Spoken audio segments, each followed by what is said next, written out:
भरोसा भगवान पर। एक बेद की सच्ची कहानी। एक पुरानी सी इमारत में बेद जी का मकान था।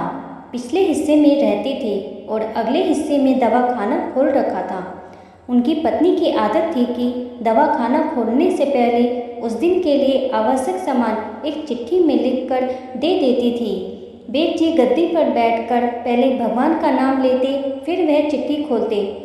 पत्नी ने जो बातें लिखी होती उनके भाव देखते, फिर उनका हिसाब करते, फिर परमात्मा से प्रार्थना करते कि हे भगवान, मैं केवल तेरे ही आदेश के अनुसार तेरी भक्ति छोड़कर यहाँ दुनियादारी के चक्कर में आ बैठा हूँ। बेद जी कभी अपने मुंह से किसी रोगी से फीस नहीं मांगते थे। कोई देता था, कोई नहीं देता था, किंतु एक बात निश्चित थी कि जो ही उस दिन के आवश्यक सामान खरीदने योग्य पैसे पूरे हो जाते थे, उसके बाद वह किसी से भी दवा के पैसे नहीं लेते थे, चाहे रोगी कितना भी धनवान क्यों ना हो। एक दिन बेद जी ने दवाखाना खोला। गद्दी पर बैठकर परमात्मा का ध्यान करके पैसों का हिसाब लगाने के लिए आवश्यक सामान वाली चिट्ठी खोली तो वे चिट्ठी को एकटक देखते ही रह गए। एक बार तो उनका मन भटक गया। उन्हें अपनी आंखों के सामने तारे चमकते हुए नजर आए किंतु शीघ्र ही उन्होंने अपनी तंत्रिकाओं पर नियंत्रण पा लिया। आटे, दाल, चावल आदि के बाद पत्नी ने लिखा था, बेटी का विवाह 20 तारीख को है, उसके दहेज का सामान।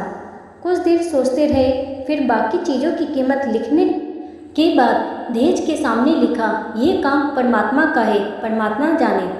एक दो रोगी आए थे, उन्हें बेद जी दवाई दे रहे थे। इसी दौरान एक बड़ी सी कार उनके दवाखाने के सामने आकर रुकी।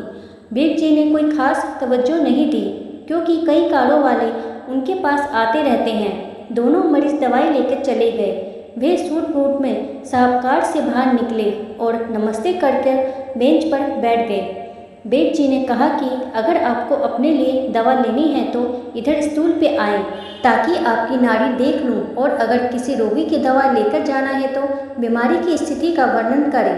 वे साहब कहने लगे, बेद जी, आपने मुझे पहचाना नहीं।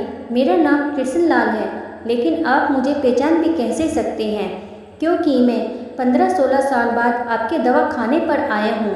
आपको पिछली मुलाकात का हाल सुनाता हूँ, फिर आपको सारी बातें याद आ जाएंगी। जब मैं पहली बार यहाँ आया था तो मैं खुद नहीं आया था, अपितु ईश्वर मुझे आपके पास लेकर आया था, क्योंकि ईश्वर ने मुझ पर कृपा की थी। वह मेरा घर आबाद करना चाहता था। हुआ इस तरह था कि मैं कार से अपने घर जा रहा था, लेकिन बिल्कुल आपके दवाखाने के सामने मेरा कार पंक्चर हो गई। ड्राइवर कार का पहिया उतार कर पंक्चर लगवाने चला गया। आपने देखा कि मैं गर्मी में कार के पास खड़ा था, तो आप मेरे पास आए और दवाखाने की ओर इशारा किया और कहा कि इधर आकर कुर्सी पर बैठ जाए, और मैं कुर्सी पर आकर बैठ गया। ड्राइवर ने ज़्यादा देर लगा दी थी। एक छोटी सी बच्ची भी यहाँ आपकी मेज के पास खड़ी थी और बार बार कह रही थी, चलो ना बाबा, मुझे भूख लगी है। आप उससे कह रहे थे कि बेटी थोड़ा धीरज रखो, चलते हैं। मैं काफ़ी देर से आपके पास बैठा था और मेरे ही कारण आप खाना खाने भी नहीं जा रहे थे। मुझे कोई दवाई खरीद लेनी चाहिए थी, ताकि आप मेरे बैठने का भार महसूस ना करें।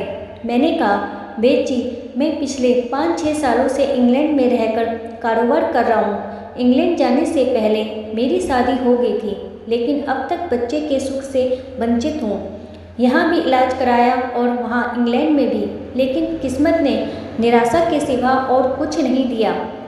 आपने कहा था, मेरे भाई, भगवान से नाराज ना हो। याद रखो कि उसकी कोष में किसी चीज़ की कोई कमी नहीं है। औलाद, धन, इज्जत, सुख दुख, जीवन मृत्यु, सब कुछ उसी के हाथ में है। यह किसी वैद्य या डॉक्टर के हाथ में नहीं होता, और ना ही किसी दवा में होता है। जो कुछ होना होता है वह सब भगवान के आदेश से होता है। औलाद देनी है तो उसी ने देनी है। मुझे याद है, आप बातें करते जा रहे थे और साथ साथ पूरियाँ भी बनाते जा रहे थे। सभी दवा आपने 2 भागों में विभाजित कर दी, अलग अलग लिफाफे में डाली थी, और फिर मुझसे पूछकर आपने एक लिफाफे पर मेरा और दूसरे पर मेरी पत्नी का नाम लिखकर दवा उपयोग करने का तरीका बताया था। मैंने तब बेमन से ये दवा ले ली थी, क्योंकि मैं सिर्फ कुछ पैसे आपको देना चाहता था।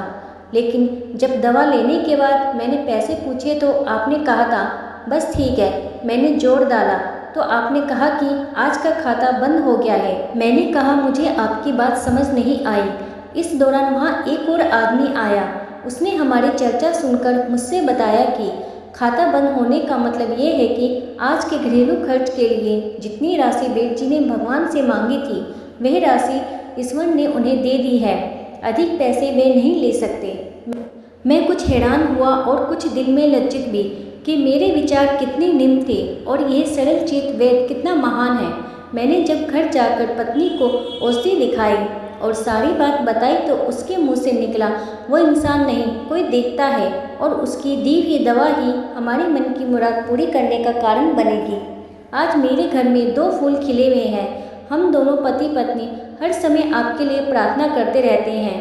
इतने साल तक कारोबार ने फुर्सत ही नहीं दी कि समय आकर आपको धन्यवाद के 2 शब्द कह जाता। इतने बरसों बाद आज भारत आया हूँ और कार केवल यहीं रोकी है।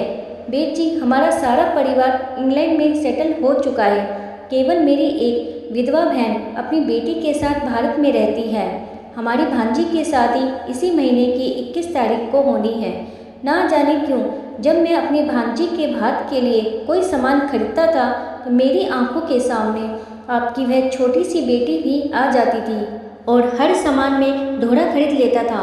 मैं आपके विचारों को जानता था कि सम्मत आप वह सामान ना लें, किंतु मुझे लगता था कि मेरी अपनी सगी भांजी के साथ जो चेहरा मुझे बार बार दिख रहा था वह भी मेरी भांजी ही है।